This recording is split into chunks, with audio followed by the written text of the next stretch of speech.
میں کہا بھائی اس سے بڑی بےزتی سر سید کی اور نہیں ہو سکتی۔ جس آدمی نے تن من دھن قربان کر دیا امت کو کسی رخ پر لانے کے لیے اور اس گرداب سے نکالنے کے لیے کہ یہ کچھ دنیا کو بھی سمجھنے والے بنے، ایک نواب صاحب کے پاس گئے چندہ مانگنے، وہ تھے مخالف ان کے، تو انہوں نے تمسخر اور ٹھٹھے کے طور پر اپنے پرانے جوتے ان کو ڈبے میں پیک کر کے دے دیے کہ آئیے آپ کی اسکول کے لیے چندہ ہے۔ وہ لے گئے علی گڑھ، کھول کے دیکھا تو پرانے جوتے، تو انہوں نے اس کو بازار میں فروخت کیا، وہ کوئی 4 آنے 8 آنے کے بکے، وہ جمع کر کے رسید کاٹ کر لیٹر میں ڈال کے بھیج دی کہ آپ نے جو ہمیں چندہ دیا تھا وہ ہم نے بازار میں بیچا، اس کے اتنے پیسے ہم نے وصول پائے، اس کی رسید آپ کی خدمت میں پیش کر رہا۔ جو آدمی ایسے ذلیل ہو کہ اسی کنارے پہنچا وقت کا سر سید پرویز علیہ، میں کہا اس سے بڑی بےزتی آج تک سر سید کی نہیں ہو سکتی۔ تو خیر یہ ہمارے موضوع کی بات نہیں تھی، لیکن مجھے اپنی جان بھی تو بچانی ہے نا۔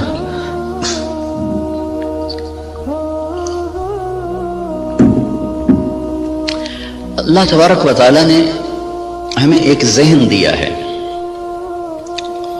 اس وقت ذہن یہ ہے کہ ہم اپنی محنت کا کماتے ہیں، محنت کا کھاتے ہیں، جو کماتے ہیں جو مرضی کریں، یہ ایک ذہن جس کو ہم سرمایہ داری کا نظام کہتے ہیں۔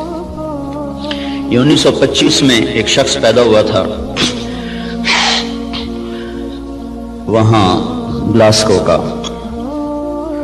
اس نے یہ نظریہ دیا تھا، اس نے کتاب لکھی دی دی ویلتھ آف نیشن، تو اس میں اس نے یہ نظریہ دیا تھا کہ آدمی کو کمانے میں آزاد ہونا چاہیے، جو جیسے مرضی کمائے، اس سے مال کی دوڑ لگے گی اور لوگوں کے پاس سرمایہ وافر ہو جائے گا۔ ایڈورڈ سمتھ اس کا نام تھا۔ اس کے مقابلے میں ایک نظریہ تھا جو کارل مارکس نے دیا کہ سب کچھ نیشن کا ہے، حکومت کا ہے، کسی کا کوئی حق کوئی نہیں، حکومت اس کو صحیح طور پر تقسیم کرے گی۔ یہ 2 غلط نظریے دنیا میں چلے، ایک ختم ہو گیا، ایک قریب المرگ ہے، ختم ہونے پر ہے۔ اسلام اس کے بیچ میں لاتا ہے، وَكَانَ بَيْنَ ذَلِكَ قَوَامًا، وہ درمیان میں لاتا ہے، وہ ملکیت اللہ کی ثابت کرتا ہے، نہ میری نہ حکومت کی، الملک للہ۔ ہمارے نبی جب صبح اٹھتے تھے نا تو آپ ایک دعا مانگا کر، صبح اٹھتے ہی اصبحنا واصبح الملک للہ والکبریاء والعظمۃ للہ والخلق والامر واللیل والنہار وما سکن فیہما للہ وحدہ اللہم اجعل اول هذا النہار صلاحا واوسطہ فلاحا واخرہ نجاحا اسألک خیر الدنیا والآخرۃ یا ارحم الراحمین۔ ہمارے نبی نے جو ہمیں دعائیں سکھائی ہیں وہ بھی معجزات نبوت میں سے ہیں کہ اتنے خوبصورت اسلوب میں اللہ سے بات کرنا اور مختصر کلمات میں سب کچھ مانگ لینا، یہ صرف نبی سکھا سکتا ہے اور کوئی نہیں سکھا سکتا۔ تو صبح اٹھتے ہی کیا اعتراف عبودیت ہے، عبدیت ہے، اصبحنا واصبح الملک للہ، میرے رب ساری کائنات جس پر دن چڑھ رہا ہے وہ تیری ہی ہے، ساری عظمتیں جلال و کبریا وہ تیرے لیے ہے، ساری مخلوق سارا کچھ وہ تیرا ہی ہے، زمین آسمان جو اس کے درمیان ہے وہ سب کچھ تیرا ہے۔ جب سب کچھ تیرا ہے میں تیرا محتاج بن کر تجھ سے سوال کرتا ہوں، یا اللہ اس دن کا اول وہ فلاح بنا دے اور اس کے درمیان کو صلاح بنا دے، اس کے آخر کو نجات بنا دے۔ یہ تصور ہمیں اللہ کی طرف سے ملا ہے کہ جو کچھ میرے پاس ہے وہ بطور استحقاق نہیں، بطور امتحان ہے۔ یہ 2 لفظوں میں راستے جدا ہو جاتے ہیں۔ میرے پاس جو کچھ ہے بطور استحقاق نہیں، بطور امتحان ہے۔ جو کچھ ملا، جس کو ملا، دینے والا کوئی اور ہے اور دیا جا رہا ہے اس کے امتحان کے لیے، اور عنقریب یہ اس سے واپس لے لیا جائے گا اور پھر اس کو ایک بہت بڑی عدالت میں پیش کیا جائے گا، پھر وہاں اس کے اچھے اور برے اعمال کو تولا جائے گا، پھر اس پر یا ہمیشہ کے لیے جنت کا فیصلہ ہوگا یا ہمیشہ کے عذاب اور جہنم کا فیصلہ ہوگا۔ ہمیں یہ بنیاد دی گئی ہے، ہم اس پر اپنی زندگی کی عمارت کو تعمیر کرتے ہیں۔ وہ بادشاہ وقت بھی ہے، تو اگر وہ دین کو سمجھتا ہے تو وہ کبھی یہ دعویٰ نہیں کرے گا کہ ملک میرا ہے۔ یہ دعویٰ فرعونی ذہن کے لوگ کرتے ہیں، الیس لی ملک مصر وہذہ الانہار تجری من تحتی افلا تبصرون، مصر میرا ہے، نہریں میری ہیں، میں جو چاہے مرضی کروں۔ اس کے بدلے میں جس کو اللہ تعالیٰ ایمان کی دولت دیتا ہے وہ کہتا ہے ملک اللہ کا ہے، میں تو امانت دار ہوں، حکومت اللہ کی ہے، میں تو امانت دار ہوں، میں تو اس میں خیانت نہیں کر سکتا۔ عمر بن عبدالعزیز کے بچوں نے ماں سے کہا کپڑے چاہیے، عید آ رہی، انہوں نے خاوند سے کہا، اور عمر بن عبدالعزیز 3 بر اعظم پر حکمران ہیں، میں بیت المال ایسا بھرا کہ نہ بعد میں کبھی بھرا نہ پہلے کبھی بھرا۔ تو انہوں نے بیوی نے عرض کیا کہ بچے کپڑے مانگ رہے ہیں، تو انہوں نے فرمایا میرے پاس تو پیسے کوئی نہیں۔ اس سے پہلے خلفاء نے خزانے کو استعمال کیا جیسے چاہا، انہوں نے اپنا سمجھ لیا تھا، دھوکہ کھا گئے۔ ایک ایمان والا آیا، اللہ سے ڈرنے والا آیا، اس نے کہا الملک للہ، کہا فاطمہ یہ تو دولت میری نہیں ہے، یہ تو امانت ہے، میرے پاس پیسے نہیں، میں کپڑے کہاں سے لے کر دوں؟ بیوی نے کہا اگلے مہینے کی تنخواہ ایڈوانس لو، میں اس سے کپڑے سی لوں گی، روٹی کا خرچہ میں گھر بیٹھے مزدوری کر کے نکال لوں گی۔ چلنے گئے، ہاں یہ میں کر سکتا ہوں۔ تو انہوں نے اپنے خزانچی کو بلا کے فرمایا کہ ہمیں اگلے مہینے کا خرچہ، اگلے مہینے کی تنخواہ ہمیں ایڈوانس دے دی جائے۔ تو خزانچی نے کہا اب مجھے اگلا مہینہ زندہ رہنے کی ضمانت دے دے، میں آپ کو تنخواہ دے دیتا ہوں۔ تو وہ چپ کر کے واپس آ گئے اور اپنی بیوی سے کہا فاطمہ، یہ فاطمہ عبد الملک کی بیٹی ہے، یہ عورت دنیاوی نسبت کے لحاظ سے اس جیسی معزز خاتون دنیا میں آج تک نہیں آئی، آئندہ کوئی آئے جائے تو پتہ نہیں، آج تک دنیاوی نسبت کے لحاظ سے اس خاتون جیسی کوئی عورت نہیں پیدا ہوئی۔ اس کا دادا بادشاہ تھا، اس کا باپ عبد الملک بادشاہ تھا، اس کے 4 بھائی ولید، سلیمان، یزید، ہشام، چاروں بادشاہ بنے، اس کا خامد عمر بن عبدالعزیز وہ بادشاہ بنا۔ یہ عورت 7 نسبتوں سے شہزادی تھی، دادے سے لے کر باپ، 4 بھائی، خامد، ایسی نسبت کی عورت آج تک نہیں پیدا ہوئی۔ اسے فرمایا فاطمہ بچوں سے کہہ دو کہ تمہارا باپ کپڑے لے کے نہیں دے سکتا، الملک للہ، ملک اللہ کا ہے۔ جب عید ملنے کے لیے خاندان کے لوگ آئے، بنو امیہ بڑے زوردار لوگ گزرے ہیں، تو جب لوگ آئے تو خاندان کے لوگ آئے تو بچے بھی ملنے کے لیے آئے، تو ان کے وہی خستہ حال کپڑے تھے۔ تو عمر کہنے لگے بیٹو تمہیں آج صدمہ تو ہوگا کہ تمہارے باپ نے تمہیں کپڑے لے کر نہیں دیے، اور آج تم اوروں کے سامنے کھڑے ہونے میں کچھ سبکی محسوس کر رہے ہو۔ تو ان کے بیٹے نے کہا عبد الملک نے کہ نہیں ابا جان، آج ہم عزت محسوس کر رہے ہیں کہ ہمارے باپ نے خیانت نہیں کی، ہم آج عزت محسوس کر رہے ہیں، ہمارے باپ نے خیانت نہیں کی۔ تو یہ نظریہ اسلام ہے کہ ملک اللہ کا ہے، جو کچھ دیتا ہے اللہ دیتا ہے، اور وہ بطور امتحان دیتا ہے، اور ہم اس میں امین ہیں، ہم اس میں امین ہیں، اور اس کو ہم ایسے استعمال کریں گے جیسے اللہ چاہتا ہے۔ ہم اسے ایسے استعمال نہیں کر سکتے جس سے میرا اللہ ناراض ہو یا اللہ کا رسول ناراض ہو اور اس کے سامنے مجھے شرمندگی اٹھانی پڑے۔ اسی کو اس آیت میں بیان کیا گیا، افرأیتم ما تحرثون، یہ جو تم ریسرچ کر رہے ہو، اانتم تزرعونہ ام نحن الزارعون، یہ تمہارا اللہ تمہیں راہیں سجاتا ہے کہ تم اپنی طاقت سے کرتے ہو۔ یہ وہی نظریہ کہ جو کچھ ہے اللہ کا، بھئی ہماری کوشش ہے، ہماری کوشش ہے اس کو برابر کرنے والا، اس کو پھل دینے والا وہ اللہ ہے۔ اَأَنْتُمْ تَزْرَعُونَهُ، بولو تم ہو یہ زراعت کرنے والے، ام نحن الزارعون، یا ہم ہیں زراعت کرنے والے۔ ان اللہ فالق الحب والنوا، کسی سائنسدان میں یہ طاقت ہے کہ زمین میں پڑے ہوئے دانے کو پھاڑ کے دکھا دے؟ کسی میں یہ طاقت ہے کہ وہ جڑوں کو اپنے حکم کے ساتھ چلانا شروع کرے، وہ تنے کو اپنی طاقت سے اٹھانا شروع کرے؟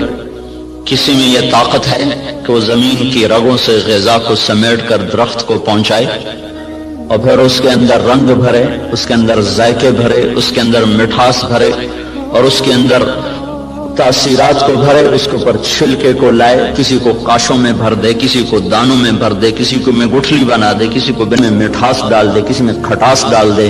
تو آسمان والا دعویٰ کر رہا ہے لو نشاء لجعلناہ حطاما، میں چاہوں تو تمہاری کھڑی کھیتیوں میں سے پھل کھینچ دوں اور کھڑی کو بھوسا بنا دوں، فظلتم تفکرون، بیٹھے باتیں کرتے رہ جاؤ۔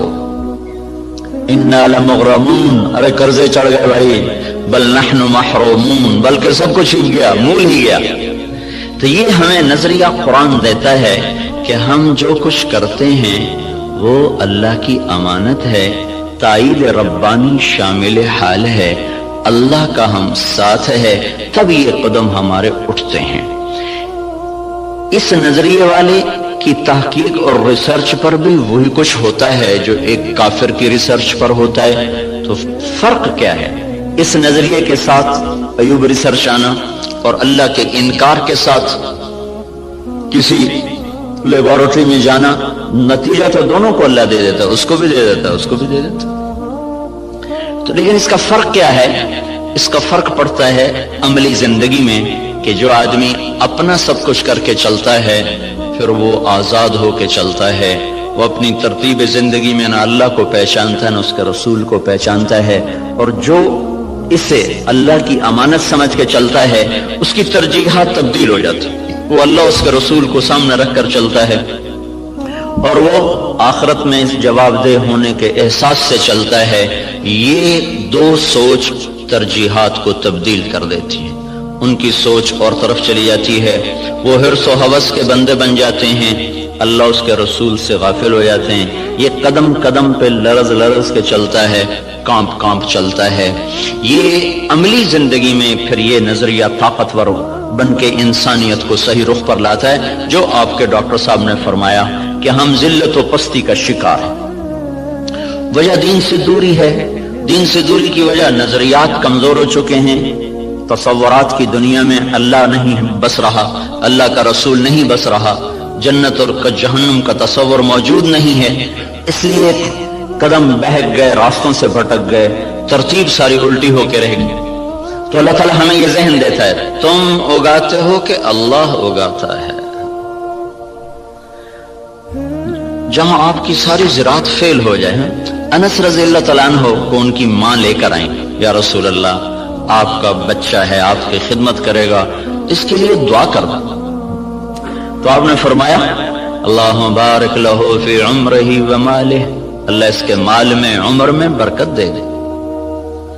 تو انس رضی اللہ عنہ فرمایا کرتے تھے کہ اللہ تعالیٰ نے مجھے اتنی زندگی دے دی کہ اب میں زندگی سے تنگ آ گیا، اللہ کے نبی نے لمبی عمر کی دعا دی، اور ساری دنیا میں کھجور کا پھل سال میں ایک دفعہ پھلتا ہے، کھجور کا درخت، لیکن انس رضی اللہ تعالیٰ عنہ کا باغ سال میں 2 دفعہ پھل دیتا تھا۔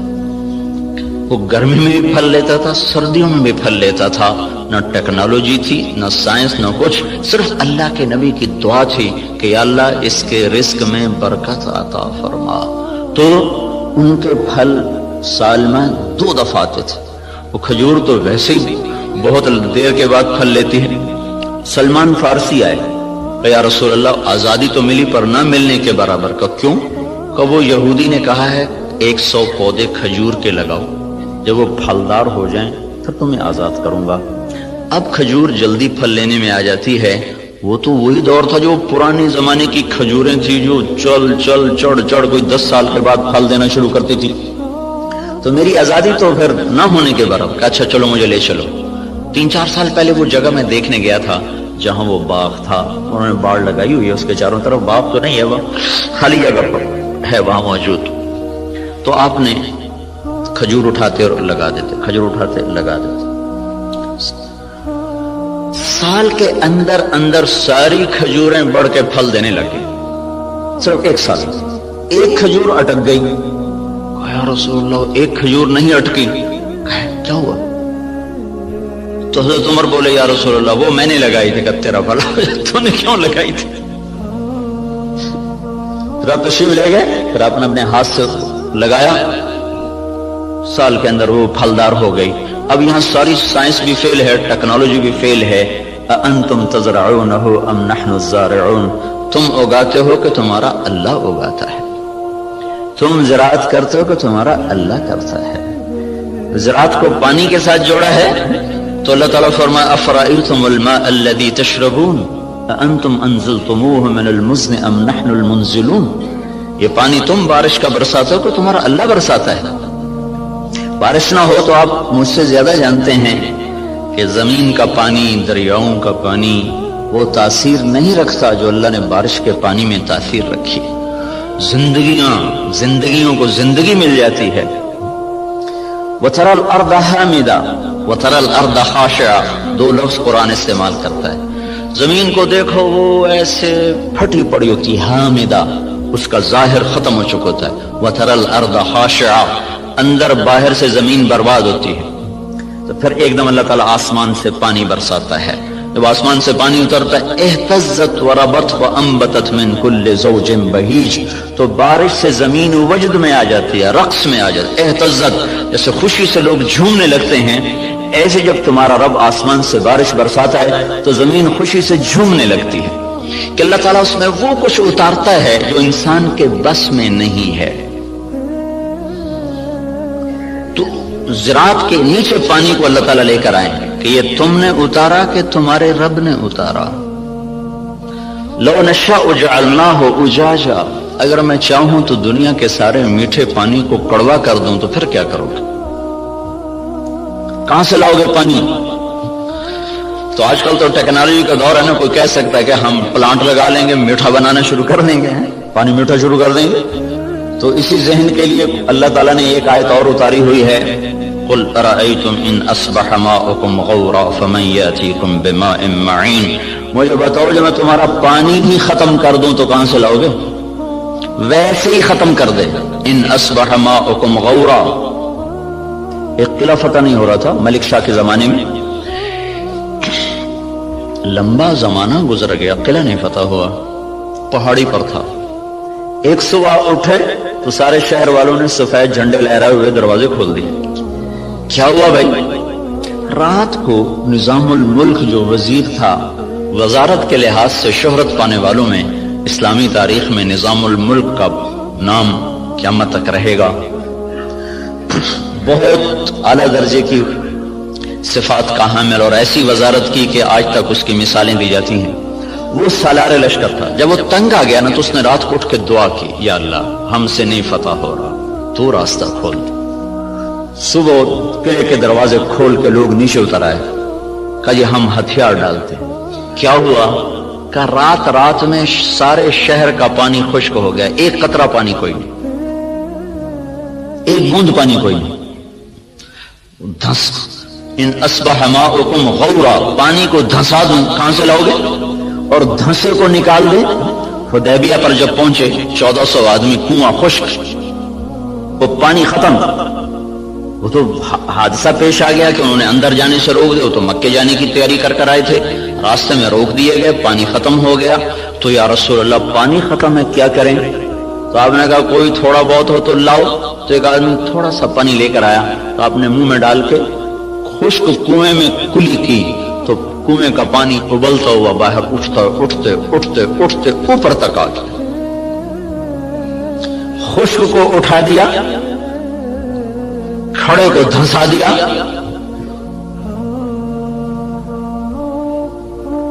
ایک شخص جا رہے ابو الحسن نام مجھے پوری طرح یاد نہیں، راستے میں تھے جنگل میں، پیاس لگی. پانی کی تلاش میں کنویں پر پہنچے، دیکھا تو پانی نیچے، تو انہوں نے اپنے موزے کو اتارا، جوتے کو اتارا، وہ لمبا جوتا ہوتا تھا، اس کو پگڑی سے باندھ کر نیچے لٹکایا تو پانی نیچے تھا، وہاں تک جوتا نہیں جا سکا، تب پریشان ہو کے بیٹھ گئے، اب کیا کروں، پیاس سے جان جا رہی۔ اتنے میں کہ ہرن دوڑتا ہوا آیا، اس نے آ کر تیزی کے ساتھ پہلے یوں نیچے نظر دوڑائی تو پانی بہت نیچے، پھر سیدھا ایسے آسمان کو دیکھا، ایسے یوں دیکھنا تھا کہ پانی فوارہ مارتا ہوا منڈیر کے ساتھ آ کے لگ گیا۔ تو اس نے پیا، انہوں نے بھی پیا، تو ان کو دل میں خیال آیا یہ کیا چکر ہے، یہ جانور اس کے لیے اتنا اکرام اور میں انسان اور ایمان والا، میرے لیے تو یہ ہوا نہیں، جانور کے لیے جو ہو گیا۔ تو ایک آواز سنی تو رسی اور ڈول کے سہارے ڈھونڈتا رہا، اس نے سیدھا اپنے رب کو پکارا، اللہ پکارنے والوں کی ایسے ہی سنتا ہے۔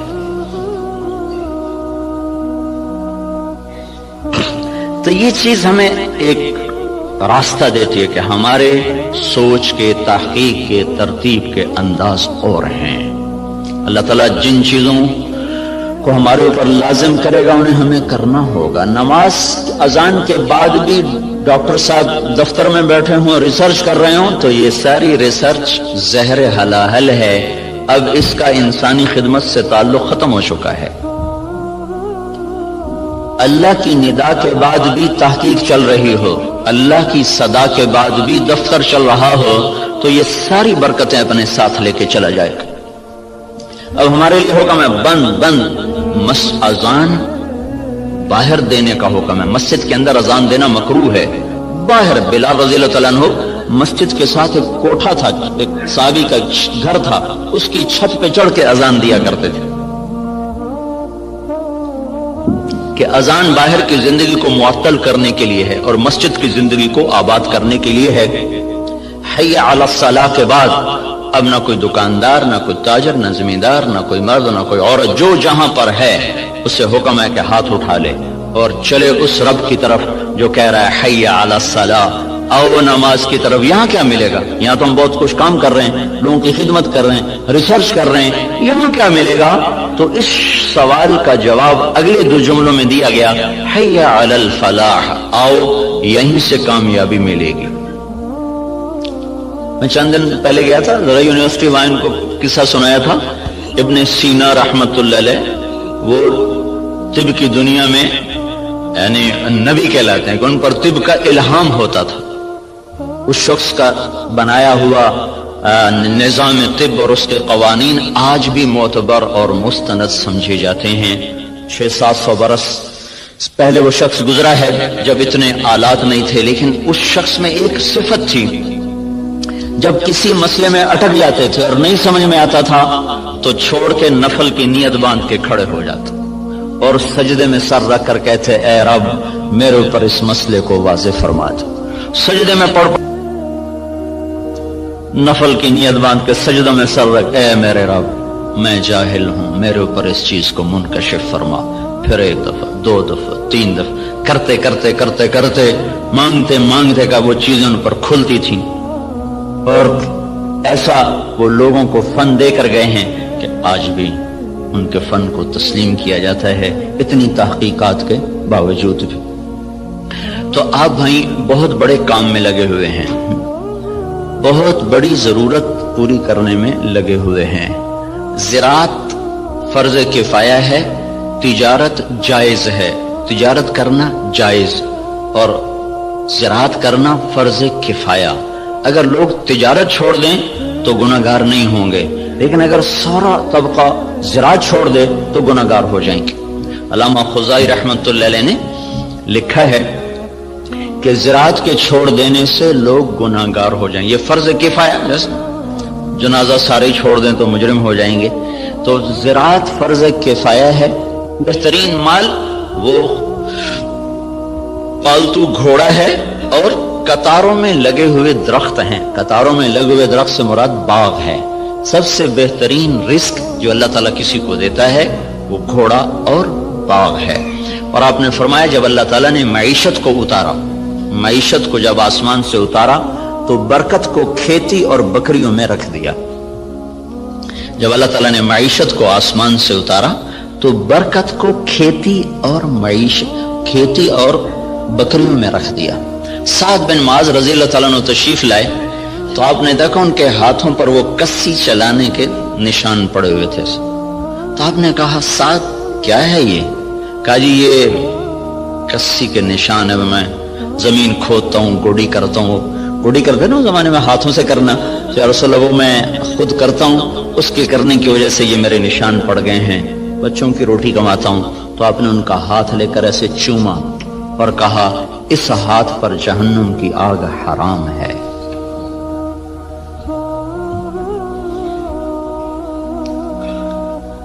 تو آپ ایک بہت بڑے شعبے سے منسلک ہیں جو، اور اللہ تعالیٰ کے محبوب صلی اللہ علیہ وسلم کو باغ بہت پسند ہے. آپ اکثر جا کر انصار مدینہ کے باغ میں بیٹھا کرتے تھے. معاویہ رضی اللہ تعالیٰ عنہ سے کسی نے پوچھا، ایک بدو سے پوچھا تجھے کون سا مال پسند ہے؟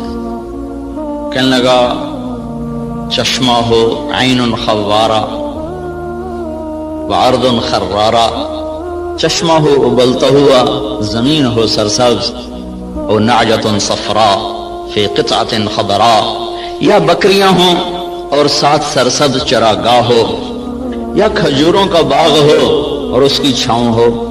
تو کہنے لگے اللہ کے بندے سونے چاندی کا تو نے ذکر ہی نہیں کیا. انہوں نے کہا امیر المومنین دفع کرو، یہ بھی کوئی چیز ہے، خرچ کرو تو ختم ہو جائیں، نہ کرو تو پتھر کی طرح پڑے رہیں. تو اللہ تعالیٰ کے محبوب صلی اللہ تعالی علیہ وسلم نے ان ہاتھوں کو چوما کہ ان پر جہنم کی آگ حرام ہے.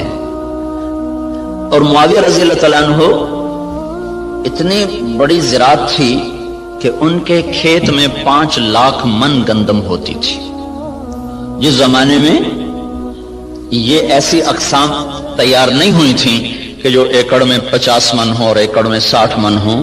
وہ ایک پرانی ہم نے بھی تھوڑی سی رکھی ہوئی ہے باپ دادے کی 591، وہ بس ہم اپنے کھانے کے لیے 2 ایکڑ کاش کر لیتے ہیں، 15-20 من ایک ایکڑ سے وہ ہوتی.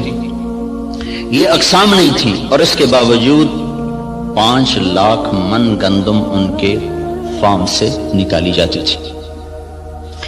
اور عمر رضی اللہ تعالیٰ عنہ جب خلیفہ بنے تو انہوں نے اپنے ساتھ تھوڑا بہت اپنا کام کرتے تھے، تو چلتے چلتے چلتے ان کی سالانہ جو آمدن تھی وہ 40,000 اونٹ تھے. 40,000 اونٹ عمر رضی اللہ تعالیٰ عنہ کے سارا سال وہ چراگاہوں میں چرتے رہتے تھے، اور روزانہ 20 اونٹ ذبح کر کے مہمانوں کو کھلایا کرتے تھے، اور خود مہینے میں 1 دن گوشت کھاتے تھے. اپنی ذات کے لیے مہینے میں 1 دن گوشت، اور مہمانوں کے لیے روزانہ کا دستور تھا. 20 اونٹ روزانہ ذبح ہوتے تھے اور لوگوں کو کھلایا جاتا تھا. تو یہ تحقیق اور ریسرچ تو سب کچھ ہے اور بڑی جان بھی لگ رہی، اور خود ہم دیکھ رہے ہیں کہ ہماری 5 من کپاس ہوتی تھی، اب وہی 30 من ہو رہی ہے، 35 من تک چلی جاتی ہے. ہماری 15-20 من گندم ہوتی تھی، وہ 60 من تک خود میرے اپنی زمین میں نکلی ہے. اوسط کے لحاظ سے تو نہیں، لیکن 2, 4, 10 ایکڑ ایسے ہر دفعہ دیکھے کہ 60 من تک گندم چلی گئی، 100 من تک مکی چلی گئی ہے. لیکن وہ جو ڈاکٹر صاحب نے بات کی تھی کہ ذلت تو ساتھ نہیں چھوڑ رہی، وہ تو اسی طرح چھائی ہوئی ہے. اتنی فراوانی کے باوجود ذلت سروں سے جا ہی نہیں رہی کہ اس کے لیے ایک اور نظام ہے، اس کے لیے اور اسباب ہیں. اس ریسرچ و تحقیق و تدقیق کے ساتھ ایک نظام اور ہے، وہ ہے اللہ اس کے رسول کی پسندیدہ ترتیب زندگی کو بھی سیکھنا اور اس کو بھی اپنی زندگی میں شامل کرنا اور اس کو لے کر ساری دنیا میں پھرنا. اس امت کا جو کام ہے وہ ساری دنیا کے انسانوں کو اللہ کا تعارف کروانا اور اللہ کے دین کی طرف بلانا ہے. وہ پہلو ہمارا بالکل خالی ہو گیا ہے. میں مکہ میں تھا تو مجھے ایک ملے، اس کے PhD تھے ارضیات کے. ایک جگہ کھانے پہ ان سے ملاقات، وہ مجھ سے کہنے لگے آپ کے پاکستان کی جو زمین ہے ساری دنیا میں ایسی زمین کسی ملک کے پاس نہیں ہے جو اللہ تعالیٰ نے قدرتی اس کے اندر صفات رکھی ہیں، دنیا کے کسی خطے میں یہ صفات موجود نہیں۔ میں نے کہا آپ کی بات درست ہے، لیکن ایک اور ہمیں وائرس لگ گیا ہے جس نے ہماری ہر شے کو برباد کر دیا ہے، وہ بددیانتی اور خیانت کا وائرس ہے جو جان نہیں چھوڑ رہا۔ امریکن سنڈی بھی مر گئی اور کپاس کے وائرس کا بھی علاج ہوگا۔ تو بیوٹی کپاس میں نے اس دفعہ 10 ایکڑ کاشت کی تجربے کے طور پر، جس پر سنڈی ویسے ہی نہیں آئی، وہ نہیں آئی، ہم نے 10 ایکڑ کاشت کیا تجربے کے طور پر، اس پر سارے سیزن میں کوئی سنڈی کا اٹیک نہیں ہوا سوائے لشکری سنڈی کے۔ تو وائرس کو بھی کنٹرول ہو گیا، سنڈیاں بھی کنٹرول ہو گئیں، لیکن یہ جو بددیانتی کا وائرس لگا ہے یہ مصیبت خانہ بڑھتا ہی جا رہا ہے، بڑھتا ہی جا رہا ہے۔ جب تک یہ اندر سے نہیں نکلے گا اللہ تعالیٰ کی نظروں سے ہم گرتے رہیں گے، گرتے رہیں گے، گرتے رہیں گے۔ کہ محبوب پاک صلی اللہ تعالی علیہ وسلم کا ارشاد ہے اذا اتخذ الفیء دولا، جب میری امت میں حکومت کے افسران بددیانت ہو جائیں گے اور حکومت کے خزانے کو خود لوٹنا شروع کر دیں گے، والامانۃ مغنما، اور عوام الناس بھی بددیانت ہو جائیں گے، جس کے پاس امانت رکھی جائے گی وہ کھا جائے گا، والزکاۃ مغرما، اور مالدار لوگ بخیل ہو جائیں گے اور زکوٰۃ دینا چھوڑ دیں گے، وتعلم لغیر الدین، اور جب میری امت کے علماء کا رخ اللہ کی طرف بڑھنے کی بجائے بادشاہوں کی طرف بڑھنا شروع ہو جائے گا اور علم دین کو اللہ کی بجائے دنیا کے لیے حاصل کیا جانے لگے گا، وَأَطَاعَ الرَّجُلُ زَوْجَتَهُ، اور لوگ بیویوں کے فرما بردار ہو جائیں گے، وَعَقَّ أُمَّهُ، اور ماؤں کے نافرمان ہو جائیں گے، اور ادنا صدیقہ، دوست کو دیکھ کر باہیں پھیلا کر گلے سے لگائیں گے، وَأَقْصَى أَبَاهُ، باپ کو دیکھ کر ان کو دھکا دے کے راستے سے ہٹا دیں گے، وَصَادَ الْقَبِيلَةَ فَاسِقُهُمْ، قبیلے کا سردار نافرمان ہوگا، وَأُكْرِمَ الرَّجُلُ مَخَافَةَ شَرِّهِ، ایک دوسرے کو اکرام کر کے بھی آپس میں بغض رکھا ہوا ہوگا، مسکرا کر بھی ملنا ہوگا، اندر میں نفرت بھی ہوگی، ایک دوسرے کے شر سے بچنے کی ہر ایک کی نیت ہوگی، وَكَانَ رَئِيسُ الْقَوْمِ أَرْذَلَهُمْ، بڑے بڑے کلیدی عہدوں پر نکمے لوگوں کو بٹھا دیا جائے گا، نااہل لوگوں کو بٹھا دیا جائے گا، وارتفعت الاصوات فی المساجد، مسجدوں میں لڑائیاں شروع ہو جائیں گی اور فرقہ واریت کی آگ بھڑک اٹھے گی، وظہرت القینات والمعازف، اور گانے والیاں معزز اور محترم ہو جائیں گی اور گانے والیاں عام ہو جائیں گی، اور موسیقی چاروں طرف پھیل جائے گی اور موسیقی کے آلات ہر طرف عام ہو جائیں گے، وشربت الخمور، اور شراب عام ہو جائے گی، ولبس الحریر، اور مالدار لوگ مرد ریشم استعمال کریں گے، ولان آخر هذه الامت اولها، اور اس امت کے آج کے لوگ پہلے لوگوں کو جاہل، ان پڑھ، اس قسم کے القابات سے نوازیں گے۔ جب میری امت میں یہ سب کچھ ہوگا، جب یہ سب کچھ ہوگا تو پھر کوئی دوا کارگر نہیں، کوئی طبیب کارگر نہیں، کوئی تدبیر سرے نہ پہنچے گی۔ پھر کیا ہوگا؟ فَلْيَرْتَقِبُوا عِنْدَ ذَلِكَ رِيحًا حَمْرَاء وَزَلْزَلَةً وَمَسْخًا وَقَذْفًا وَخَسْفًا وَآيَاتٍ مُتَتَابِعَاتٍ، پھر میری امت پر زلزلے آئیں گے، پھر میری امت پر ہوائیں پاگل بن کے ٹوٹ پڑیں گی، پھر ان کو زمین میں دھنسا دیا جائے گا، پھر ان پر پتھروں کی بارش ہوگی، پھر ان پر اوپر نیچے عذاب کے کوڑے برسیں گے، اس طرح عذاب آئیں گے جیسے تسبیح ٹوٹ جائے اور اس کے دانے ٹپ ٹپ ٹپ گرتے ہیں، ایسے اوپر نیچے اللہ کی طرف سے تنبیہات کا ایک نظام چلے گا۔ جب تک ان برائیوں سے یہ نکلیں گے نہیں، اس وقت تک انہیں کوئی اللہ کے ہاں عزت نہیں دلا سکتا، نہ یہ دنیا بنا سکتے نہ یہ آخرت بنا سکتے۔ کافر اور ہم میں فرق ہے، وہ جو مرضی کریں، اگر وہ دنیا کے اسباب کو